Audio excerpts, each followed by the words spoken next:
په بغلان ولایت کې ناامنیو او د جګړې شدت د بغلان ولایت یو شمېر قومي مشران، مدني فعالان او اوسیدونکي تر کابل راوستل. دوی ادعا کوي چې په دغه ولایت کې ملکیانو ته ډیری وختي تلفات د حکومتي ځواکونو لخوا دي او اوس مهال کابو ډېر سره کورنۍ له جګړې څخه اغېزمنې دي. د دغه ولایت یو شمېر اوسیدونکو او فعالانو د پنجشنبې په ورځ په کابل کې یوې خبري غونډې ته وویل چې په بغلان ولایت کې د افغان ځواکونو په عملیاتو کې تر اوسه 125 تنه وژل شوي او شاوخوا 950 کسان ټپیان شوي دي.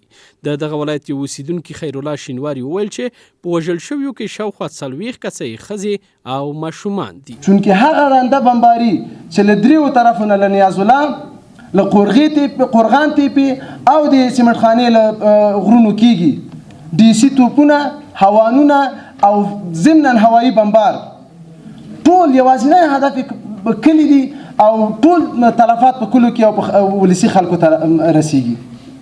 650 شاوخوا کې تاسو فکر وکړئ ملکي تلفات. دوی ګناه څه ده؟ دوی څه کړي دي؟ آیا د حکومت څه کوي؟ باغونه د میوو قصداً اره کېږي د حکومتي ځواکونو لخوا نه، او بهانه دا ده چې دلته ولا مخالفین پټیږي. د دغه شان ادعا کوي چې په بغلان کې په تیرې 3 اونۍ جګړه کې شاوخوا 10,000 کورنۍ بې ځایه شوي دي چې په بد حالت کې شپې ورځې تیروي. د راپورونو له مخې له وسلوالو مخالفینو څخه د ډنډې غوري د پاکولو په هدف عملیات هغه مهال پیل شول چې د افغان حکومت په وینا طالبانو په ډنډ شهاب الدین سیمه کې له ازبکستان څخه د وارداتي برېښنا څو پایې ونړولې. هغه څه چې طالبان یې نه مني او دا موضوع یې رد کړې ده.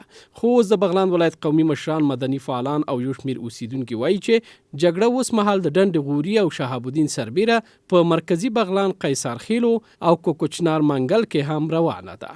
د دغه غونډې ګډونوال د یو پریکړه لیک په صادرولو سره د بیړني اوربند اغیزمنو ته د بشري مرستو د رسولو، بې ځایه شویو ته د غرامت ورکول، د ملکي کسانو د مرګ ژوبلې د مخنیوي او په نورو ولسوالیو کې د یو شان پراختیا غوښتونکي شول. دوی ادعا کوي چې حکومت هغه تفاهم لیک چې څه موده وړاندې په ډنډې غوري کې لاسلیک کړی او لغوه کړی دی. په ورته وخت کې د افغانستان د دفاع وزارت دغه ادعاوې بې بنسټه ګڼي، وایي چې د ملکیانو د خوندیتوب برخې ته جدي پاملرنه لري. د لوی درستیز مرستیال جنرال مراد علي مراد ازادۍ راډیو ته وویل چې عملیات په ښه ډول مخ ته سي او یو شمېر سیمې د وسلوالو مخالفینو له شتون نه پاکي کړي دي. د افغانستان د دفاع وزارت چارواکي په داسې حال کې د بغلان د اوسیدونکو دغه ادعاوې چې ګوندي ملکیانو ته تر ډیره تلفات د امنیتي ځواکونو لخوا اوړي ردوي، چې تر دې مخکې هم یو شمېر بغلان میشتو ادعا کړې وه چې د امنیتي ځواکونو لخوا هدف ګرځول کیږي او په دې برخه کې حکومت توجه نه لري. دا په داسې حال کې چې تر دې د مخه د افغانستان د بشر د حقونو خپلواک کمیسیون په جګړه کې له ښکېلو خواو غوښتي ول چې د جګړې قوانین او نړیوال کنوانسیونونه مراعات او ملکیانو ته تاوان وانه رسوي.